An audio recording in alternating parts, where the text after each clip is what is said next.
Hi, everybody. Mark Victor Hansen here, and welcome to the Mark Victor Hansen Library Show, where we introduce you to the most wise, wonderful, smart, enlightened people that will expand your life in every good way. And tonight, or today, depends on when you're watching this, we are interviewing one of the guys that I've admired, respected, and enjoyed as a close personal friend, Dr. Lou Tartaglia, for 4 decades.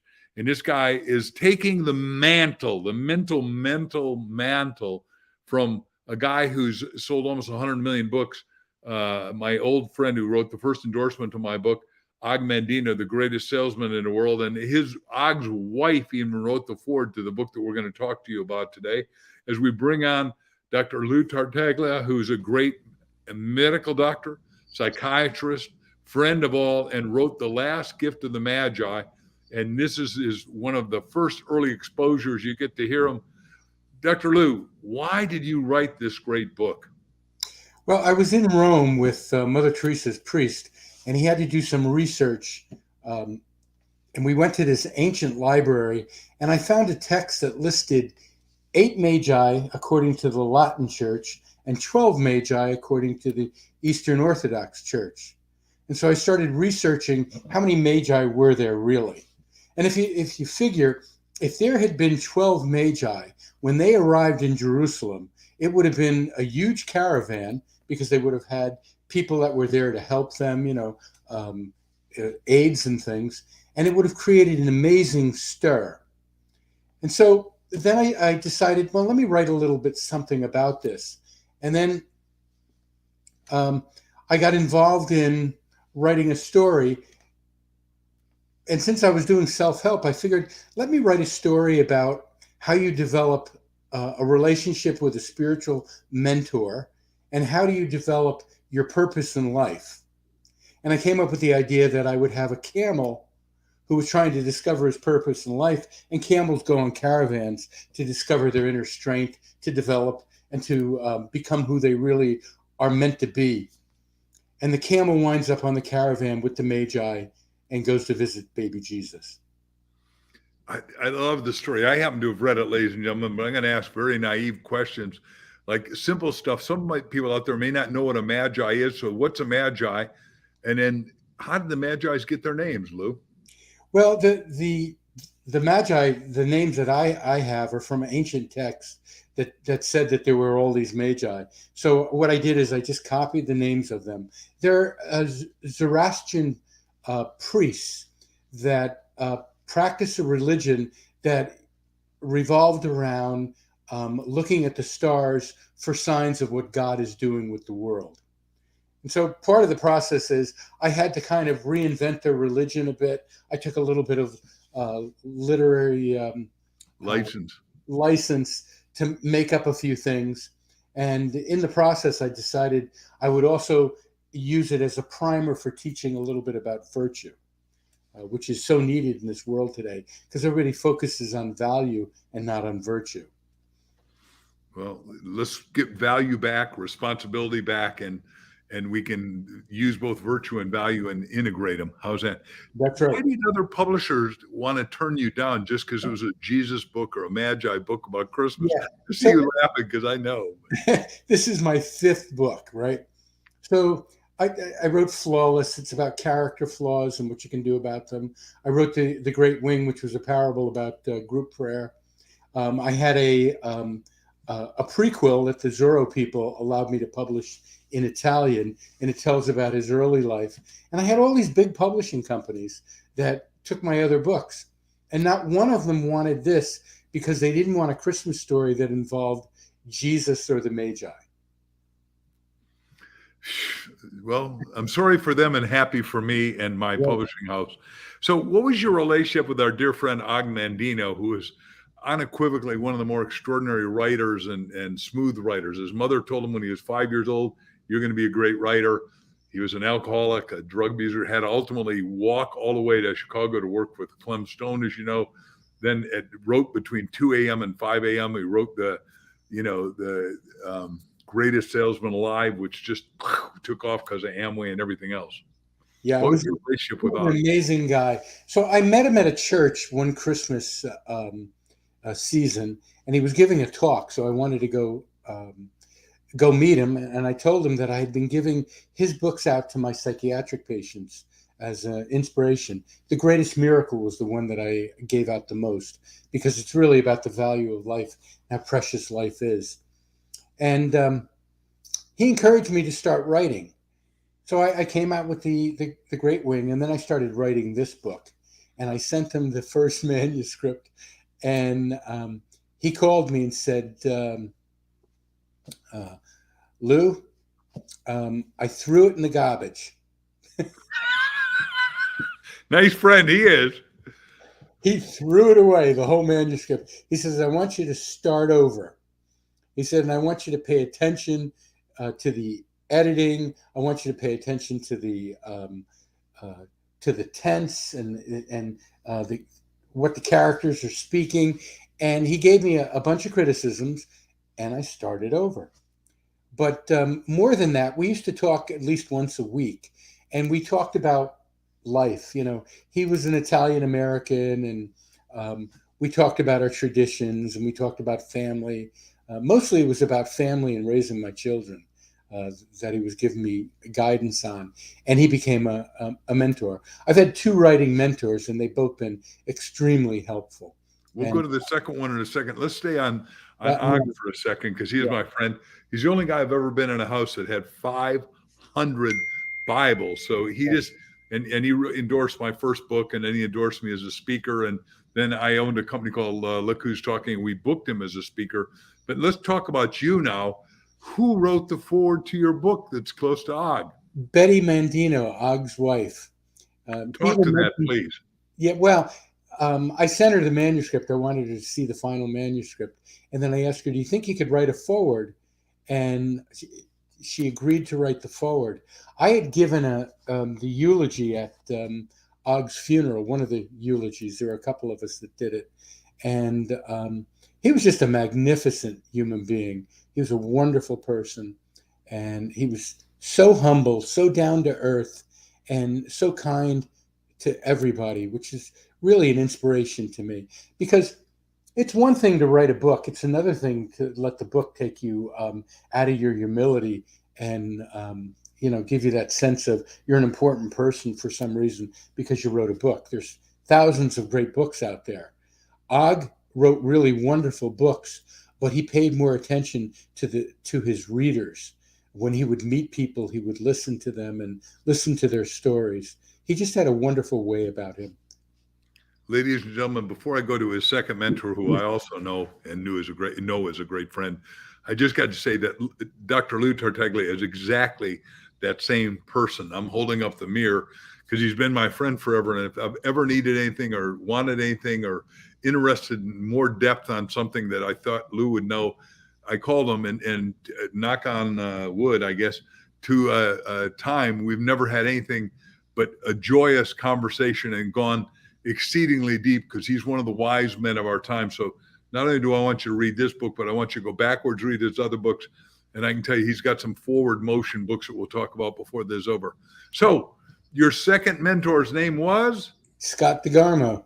And Scott DeGarmo took over the job that Og used to have at a little magazine called Success Magazine, which was a magazine that also, before Og got there, one of my many heroes, Napoleon Hill, Dr. Napoleon Hill, the guy who wrote Think and Grow Rich, was running it for W. Clement Stone, and took Stone, when he was doing that magazine, from $3 million a year to $160 million a year by training everyone. So, but Scott DeGarmo, before he became editor of that magazine, and he did put me on the cover, he's been a very kind friend to me. He's also an astrophysicist, and he said, look, you live in California. Would you like to go to Mount Wilson and see all the places that Albert Einstein, my teacher was Dr. Buckminster Fuller in graduate school. His teacher was Albert Einstein. And he took me there and we spent a day together. I don't know if he did that for you, but it was like mind blowing, because he had no need to spend a day with me. And, other than he gave me a cover of a Success magazine once. So take it away. How was he your mentor, Scott DeGarmo? Well, I wrote some articles for Success magazine, but then we wrote a book together called Heart to Heart. It was about network marketing and he wanted to write a book that explained how relationships are really what develops a business. And so I did the interviews, and then I wrote them up, and then he polished them. And he had an interesting philosophy.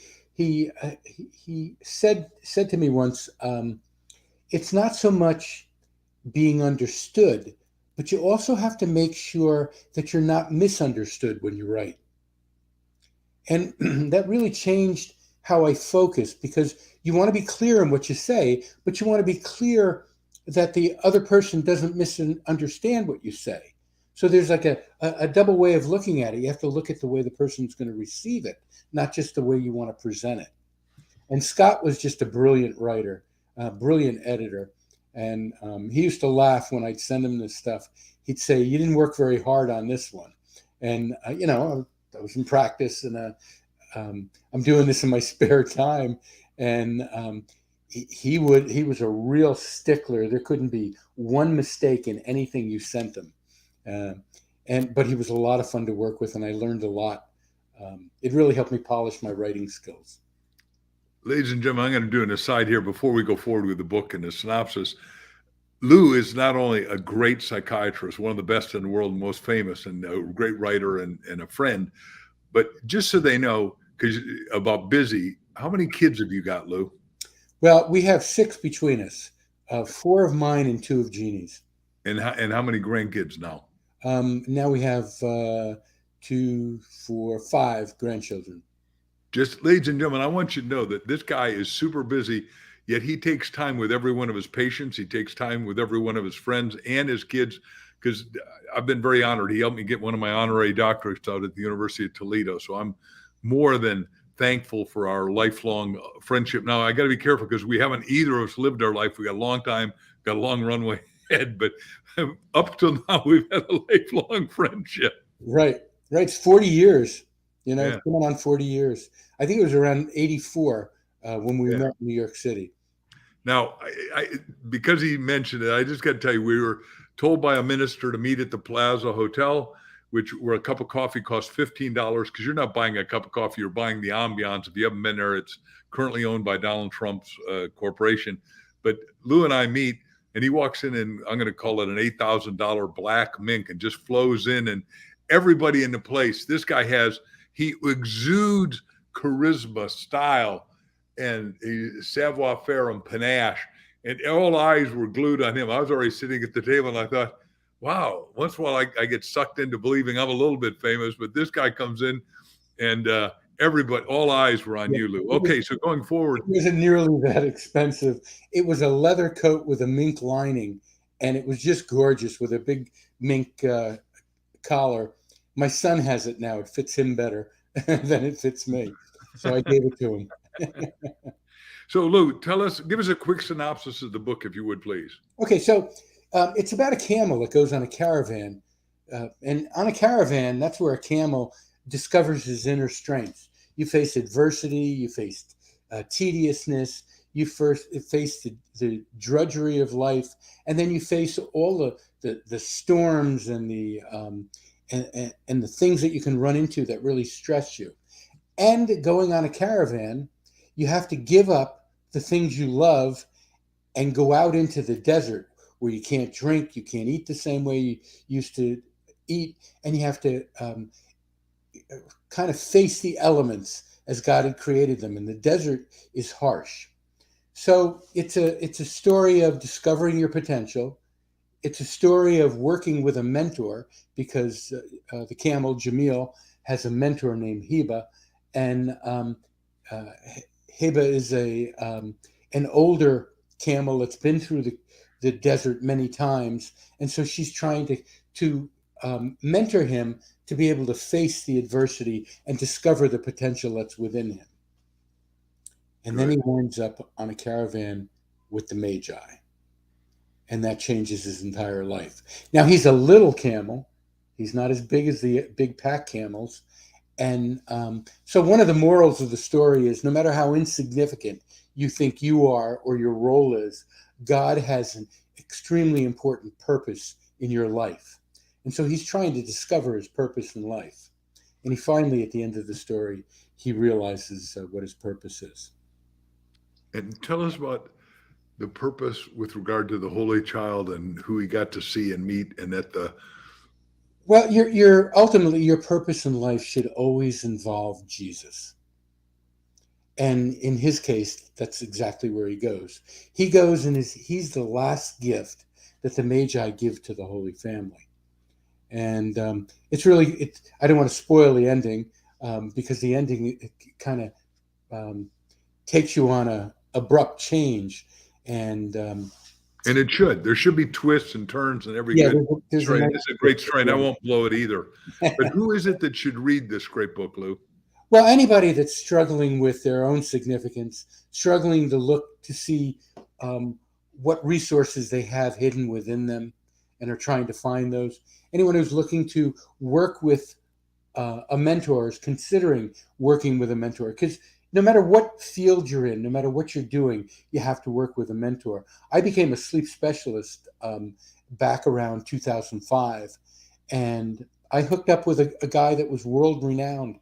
And when I would discuss my patients with him, he would help me, and they did really well. And people would think I was really a genius, but I was working with this incredible genius that was helping with my patients. And so there's the process of spiritual direction that the camel's going through. And there's the process of learning to look at your character flaws and look at the things that you're addicted to or dependent on, or that you place too much value on, and how you have to give those up in order to become a success.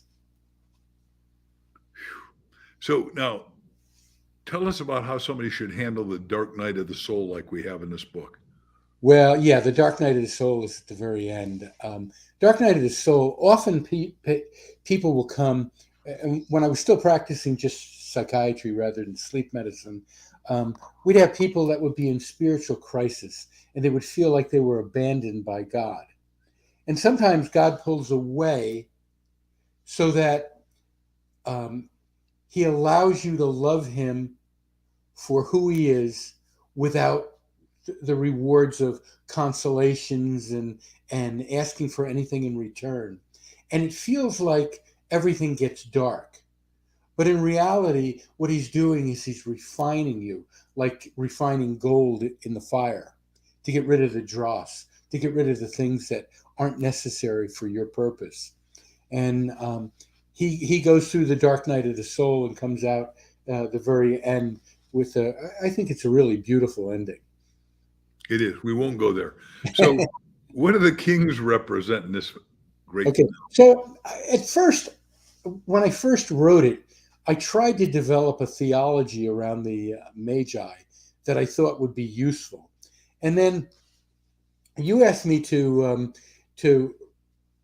edit it, review it, see whether or not I really wanted to publish it. And I came up with the idea that the Magi were going to represent virtue. And so the three major Magi, Gaspar, Balthasar, and Melchior, represent faith, hope, and charity. And then the other Magi represent the sub-virtues below those. Those three virtues, faith, hope, and charity, or faith, hope, and love, they're infused virtues. They are gifts from God. God infuses those virtues into you so that you can become more godlike and be an instrument of his will in the world. So I guess the best prayer you can really pray when you're asking for anything for yourself is to increase my faith, hope, and charity, and grant me the wisdom to care for the people that you need me to care for. Who will be put on your path each and every day. There's no shortage of them. Right. And we'll talk about how all of you can get to Dr. T before this is over, but that's not where we are. What's the meaning of the desert in the book? The desert is, the meaning is everybody faces having to give up something to become successful. You have to transform yourself in order to become the new you. And the desert, for the camel, he has to give up drinking, which camels love water. They love the oasis. They eat just about anything, a camel. As long as it's vegetation, they'll eat it. And so the desert represents that willingness to go off into nature and go off and face the things that life is bringing you and give up the things that are going to be detrimental to you, so that you can succeed, that you can become who you were meant to be and survive. I and live in the survive. desert, as you know, here in Scottsdale, Arizona. This is the wettest desert in the world, in case you didn't know, the Sonora Desert. And we in Arizona, ladies and gentlemen, I shouldn't do two sides here, but we got 5 C's. We got climate, we got cactus, we got cattle, we got cotton, and my wife, Crystal, who's a dear friend of Lou's. So what is the meaning of water, Lou? The water is anything that you're addicted to or dependent on. But it's Often, also, sorry, I didn't mean to cut you off. And a temptation. often what happens is, when people are trying to discover their inner potential, they'll discover that there's something that they value more highly than God. And that gets in your way. That gets in your way of doing God's will. It gets in the way of you becoming the person you're meant to be. So the water for this camel is the thing that gets in his way. And you'll see it when you read the book, just how he has to give up the water and discovers that a camel can live without water for many days on end. And they can live without eating for many days on end. The hump is filled with all sorts of fat that they can metabolize and use for their survival. There's really, I'm going to just do an aside here that fits, I think, and that is Dr. Jordan Peterson, who I just saw with Preston, my son, a couple of days ago here in Arizona, has got 5,000 people showing up, and he's teaching that what happens is everybody's got to figure out, when you're going to a greater purpose, what are you willing to sacrifice? What are you willing to give up? How much are you willing to dedicate, like Lou has, to be passionately on purpose, to have this magnificent obsession called this great book, which every one of you is going to read, you're going to love, you're going to pass along, and it's going to go through your family and through your company at the same time, and through your church, temple, synagogue, ashram, or mosque. That is my prediction. So the camel's rejection reveals God's what kind of plan? That God always has a plan, even if it doesn't match what your expectations are. And usually it's greater than what your expectations are, because he's created you for that purpose. And so he goes through this major rejection, and there he discovers the real purpose, and that God had it all planned, all taken care of the whole time. And what is the ultimate purpose? The ultimate purpose is to carry Jesus, to carry God to other people, to bring our Lord to the next person. So with your permission, Lou, and I should have gotten this before we started, but at one time Lou wanted to meet Mother Teresa and called me up.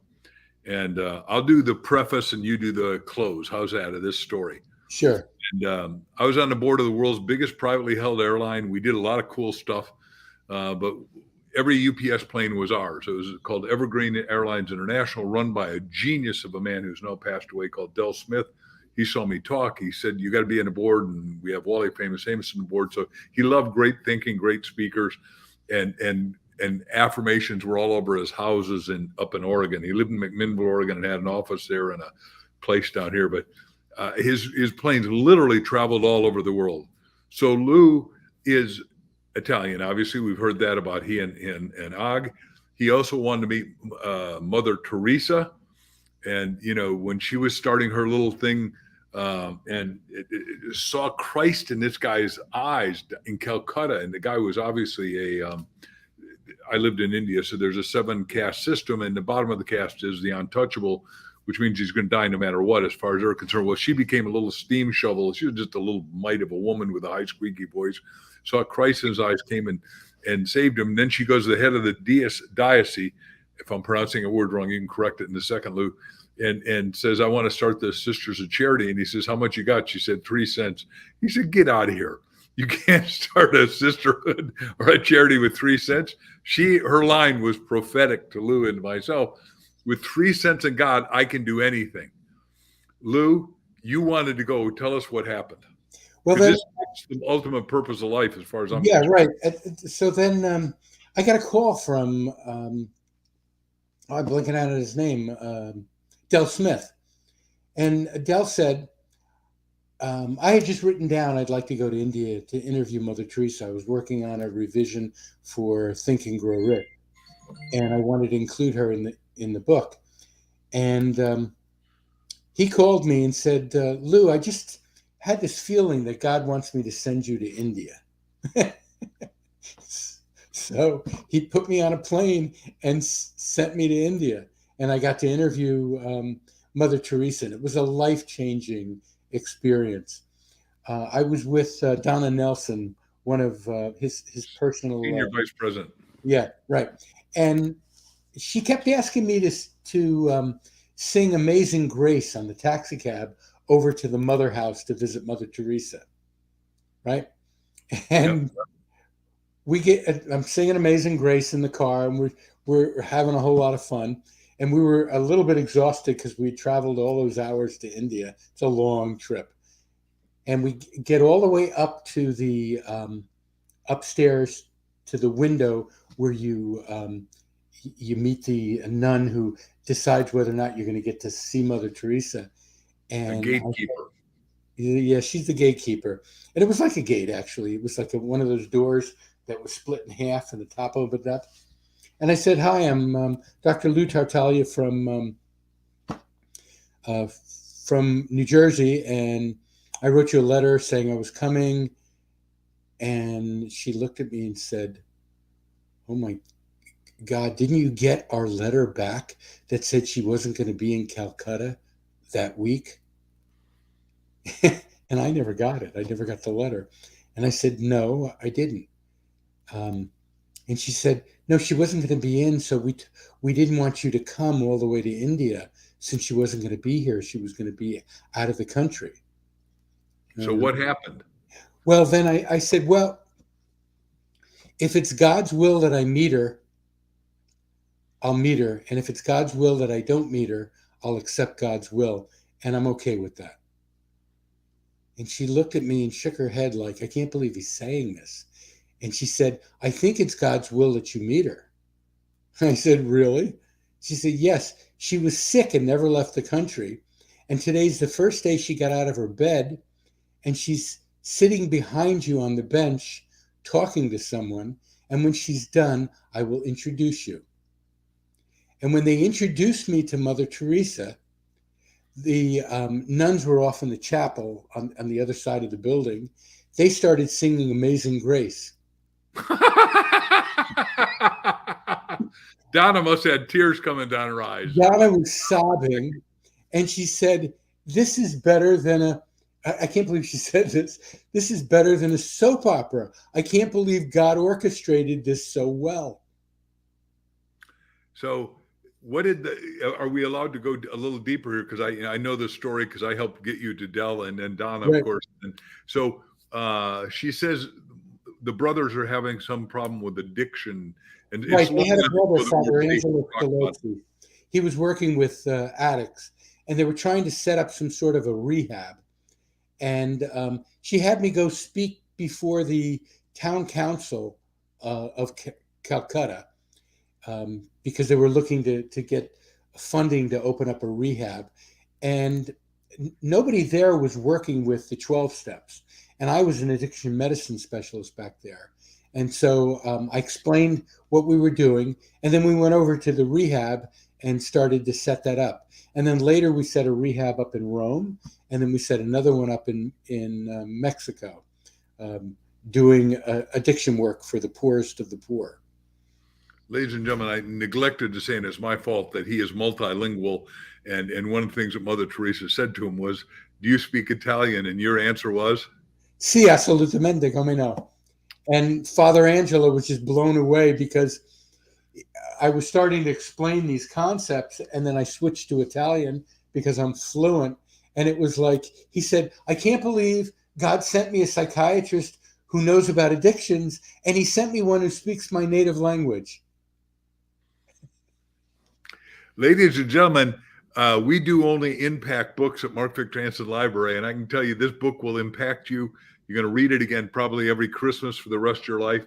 I'm going to do a little foreshadowing here and say downline, my dear friend Dr. T is going to do one on Easter, which I will not go deep on unless he wants to. But I need Lou, give them a way to get a hold of you if you want, whatever your open email address is or the phone to the hospital that you're allowed people to call you to get to you. Lastgiftofthemagi.com. Good.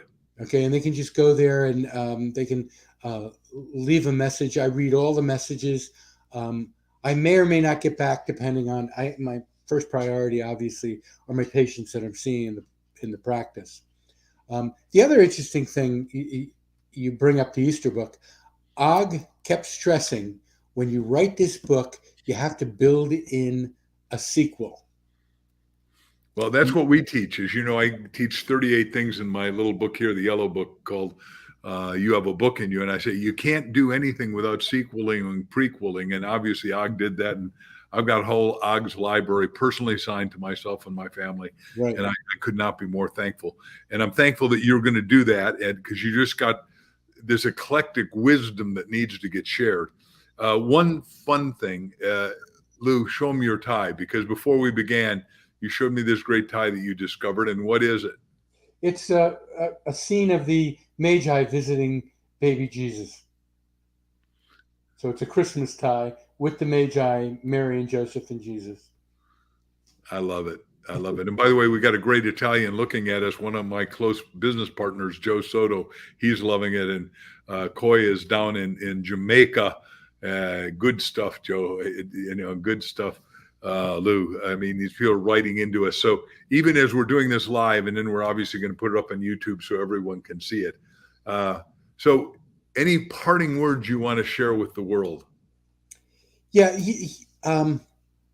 Read the book and understand that no matter who you are, what you're doing, where you are in life, God has a purpose for you. And it's more magnificent than you can imagine. He created you out of love. He loves you intensely, and he will lead you to him and to your purpose. Lou, I would be remiss if I didn't say, because I know what you do in sleep. And I know that whatever the number you give is probably correct. 80% of the people have sleep difficulties sometime during their life. If it's higher, just give the right percentage. But what is it you do for people in sleep? I know that's not about this book. And I know you don't need any more patients because you're overwhelmed already because you're the best. I really am, yeah. We're booked out months in advance. So I treat apnea, narcolepsy, insomnia, and restless legs. They're the four big disorders. And I became a narcolepsy expert because a lot of the sleep specialists don't like treating the disorder. And I had a grandparent that had narcolepsy, and I love my narcolepsy patients because it's life changing to be able to get fully awake again. Lou, by the way, you and I know what that means, but you better define it quickly. There are going to be some people out there that have it and don't even know the definition. Yeah, narcolepsy is an autoimmune disease where you knock out the part of the brain that keeps you awake. And so you wind up falling asleep frequently during the day, waking up frequently during the night. You're actually sleeping more like a 3-month-old baby because you got rid of the part of the brain that matures how you sleep. You can have muscle weakness when you're under intense emotions, and you can have dream images that linger while you're awake. You can still see them. So, and ladies and gentlemen, let me just tell you, my father-in-law, who is a top lawyer in Idaho, Crystal's daddy, who I loved a lot, but he had it and he fell asleep at the car more than once and just crashed. And God wanted to keep him alive because he won in the Supreme Court on behalf of the American Indians and that. But I'm talking about a guy that, is old enough to be my father. So, and Lou's. So we're talking about a guy who back then he talked to me about it. There was no known solution. And why I brought up this, I asked Lou purposely just now to go through the 4 things, the big ones that he deals with, is because you probably know somebody and they're deadly to the rest of us because they don't even know they're going to fall asleep. And when they fall asleep at the wheel or they fall asleep at your meal table, and it embarrasses the hell out of the whole family because the guy goes boom, right into baby-like sleep, like he said. I'm using different words than you, Lou, and if you want to use more sophisticated languaging, you can. But ladies and gentlemen, Lou is a rare treat, an extraordinary mind, an extraordinary man, and he gets extraordinary results. And I'm so thankful that our publishing house saw his greatness and said, hey, look, we've got to reveal this to the whole world. And the sales are rocking. He's very blessed to have the whole Catholic Church do interviews with him. And we've got more podcasts coming for him. And it is a book that's going to help a lot of people, not only in America, but literally around the world. And with that, one last final statement, Lou. Yeah, pray for the wisdom to care for the people that are in your sphere and an increase in faith, hope, and charity. That's wonderful. Dr. T, thank you for having such a big heart and a great and enlarged soul that you want to source and serve everybody around the world. Thank you, sir. You're welcome. Thank you, Mark.